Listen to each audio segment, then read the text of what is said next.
जय हिंद बच्चों। क्वेश्चन है the cloning vector M13 has genetic material SS यानी single stranded RNA, double stranded RNA, single stranded DNA या फिर डबल स्ट्रैंडेड डीएनए। सबसे पहले हमें समझना पड़ेगा कि M13 है क्या और वेक्टर क्या होता है। तो एक्चुअली M13 एक टाइप का बैक्टीरियोफेज है। बैक्टीरियोफेज कहने का मतलब क्या? एक वायरस है। बैक्टीरियोफेज कहने का मतलब क्या? एक वायरस है। और ये बैक्टीरियोफेज वायरस क्या करता है? तो बैक्टीरिया को इन्फेक्ट करता होगा। विच इन्फेक्ट बैक्टीरिया, बैक्टीरिया को कहीं ना कहीं इन्फेक्शन पहुंचाता होगा।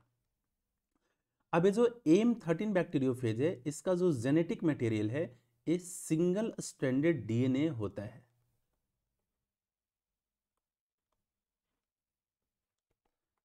सिंगल स्ट्रैंडेड डीएनए होता है।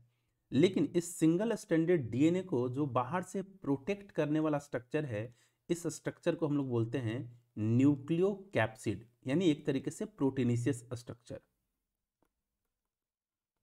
जो एक तरीके से कैसा हो गया?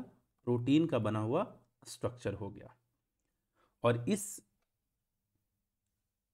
M13 बैक्टीरियोफेज का जो जेनेटिक मटेरियल है, इसे हम यानी जो सिंगल स्ट्रैंडेड डीएनए है, इसे हम रिकॉम्बिनेंट डीएनए टेक्नोलॉजी में बहुत ज़्यादा इस्तेमाल करते हैं एज अ वेक्टर। अब आप बोलोगे वेक्टर क्या होता है?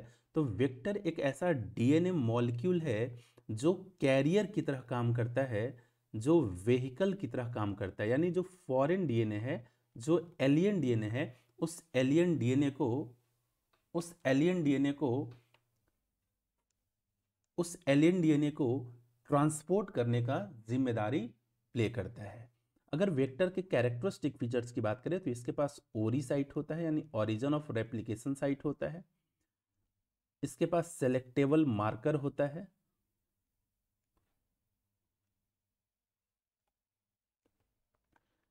इसके पास क्लोनिंग साइट भी होता है।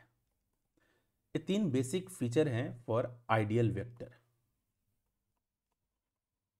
यानी अगर सही ऑप्शन पर जाए तो सिंगल स्ट्रैंडेड आरएनए नहीं, डबल स्ट्रैंडेड आरएनए नहीं, सिंगल स्ट्रैंडेड डीएनए बिल्कुल सही, डबल स्ट्रैंडेड ये भी गलत है। यानी इस क्वेश्चन का जो करेक्ट ऑप्शन है वो सी। Best of luck.